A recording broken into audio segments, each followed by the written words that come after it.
안녕하십니까. 자본시장 영업부 한만규입니다. 안녕하세요. 이코노미스트 문정입니다.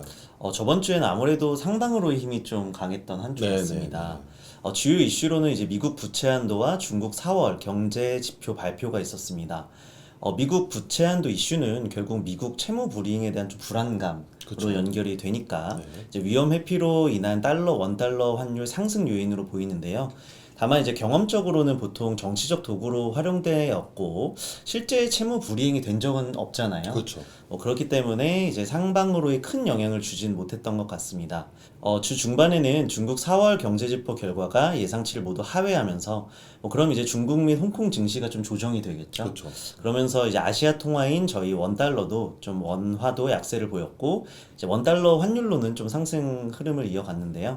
하지만 현재 원달러 환율이 최근 흐름에서는 높은 레벨이다 보니 아무래도 심리적인 부담이 있고 이제 부채 한도 협상 기대 카드를 통한 위험 회피 심리 완화가 작용되다 보니 아무래도 지속적인 상방 흐름보다는 이제 1330원대에서 박스권 흐름으로 마무리되었습니다. 네, 수석님, 미국채 금리 흐름이 조금 심상치 않은데요. 네네. 이제 미국채 금리 상승과 좀 달러와 강세가 계속 지속되고 있는데, 네네. 요거에 대해 한번 좀 짚어주실 수 있을까요? 네, 지금 미국채 금리가 계속 오르고 있습니다. 그러니까 네, 미국 채권 금리가 오른다는 것은 그만큼 가격이 하락한다는 부분이기 때문에 사실상 채권 매도거든요. 그래서 네, 이 채권 매도 자금이 일단 주식으로 좀 흘러가는 모습은 좀 긍정적이긴 한데 금리가 이렇게 계속 올라가다 보니까 결국에는 이제 다른 나라, 미국과 다른 나라의 금리 차가 좀 벌어지면서 네, 이 달러 강세가 좀 심해졌던 부분이에요. 그래서 이 달러 지수가 한 1% 이상 좀 올랐던 부분도 미국 금리가 좀 올라가다 보니까 네, 근데 이 금리가 왜 오르냐라는 부분인데 이제 뭐 긴축이 더 끝나지 않았느냐 미국 음, 긴축이 그랬는데도 불구하고 금리가 오른 부분은 일단 부채 한도 문제가 좀 있는 것 같아요. 네, 그러니까 아직 협상은 되지 않았지만 타결될 수도 있다.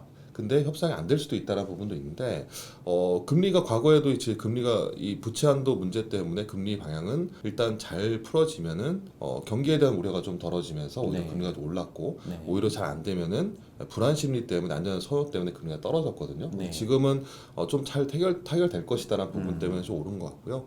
또 지난주 같은 경우는 연준 인사들 계속 발언이 있었어요. 맞아요. 지역위원회 총재들이나 아니면 연준 이사들.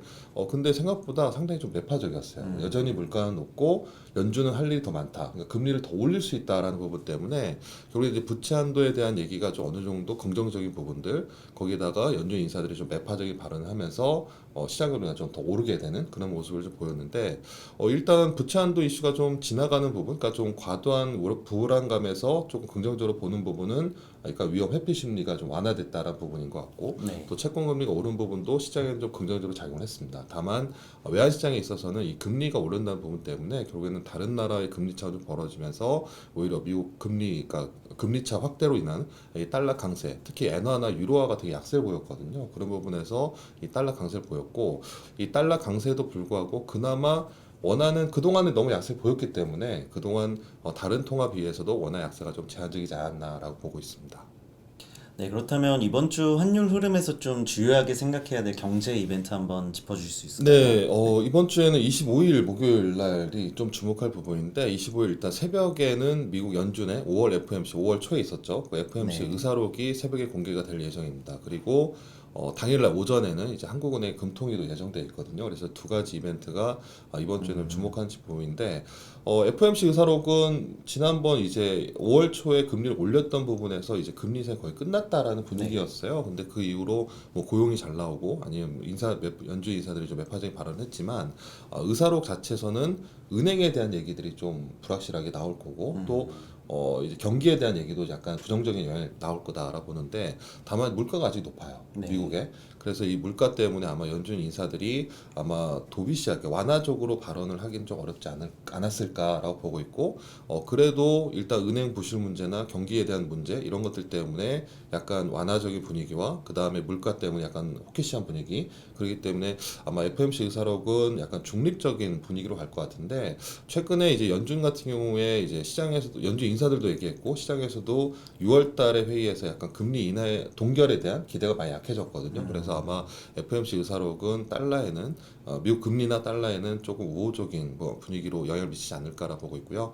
한국은행의 금통위가 또 예정돼 있는데 금통위에서는 금리 동결 전망이 가장 우세합니다. 그러니까 3.5% 지금 수준에서 지난 2월 달에 이후로 지금 두 번 연속 계속 이제 동결인데 아마 물가는 전체 물가 좀 떨어졌어요. 그러니까 근원 물가는 높은데 그렇기 때문에 지금 물가 수준에서 한국은행이 금리를 올리기는 쉽지 않아 보인다. 그래서 아마 금리는 인상 사이클은 우리나라는 좀 끝나지 않았나라고 좀 보고 있고 그렇기 때문에 한국은행은 금리를 동결하는 반면 미국 쪽에서는 금리 동결 기대가 좀 약해졌기 때문에 이런 부분은 원화보다는 달러가 좀 강세 요인으로 지금 최근에 달러 강세도 마찬가지로 그래서 한미 금리차 확대가 또 나올 가능성이 있기 때문에 이런 부분이 오히려 원화에는 좀 부담이 되지 않을까라고 보고 있습니다.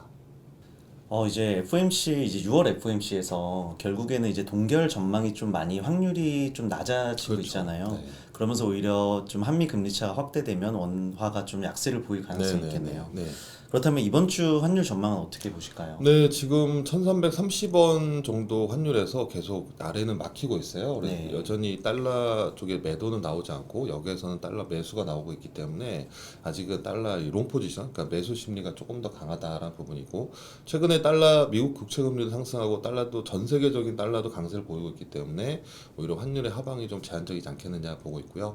이번 주에 FOMC 의사록은 약간 중립적으로 근데 한국은행의 정책은 약간 완화적으로 보기 때문에 이런 부분은 달러보다 원화의 약세윤이다라고 보고 있습니다. 그래서 저희 이번 주에 달러 환율은 하단은 1320원, 상단 1350원에서 1330원대에서 약간 위로 올라가는 그런 흐름을 좀 예상하고 있고요. 유로원 환율은 유로화가 최근에 달러 대비 약세를 보이고 있기 때문에 유로화는 많이 내려왔어요. 그래서 지금 1430원대까지 내려왔는데 금주에도 이런 흐름이 좀 이어지면서 하단은 1420원, 상단 1460원 정도 등락할 것으로 보고 있고요. 엔원 환율도 엔화가 좀 약세를 보이면서 엔화는 960원대까지 좀 많이 내려왔거든요. 1000원 넘어갔다 다시 내려왔기 때문에 그래서 금주에도 엔화 환율은 950원에서 980원 정도 등락할 것으로 전망합니다. 네, 이상 똑똑한 환율 이야기 환율 똑똑이었습니다. 감사합니다.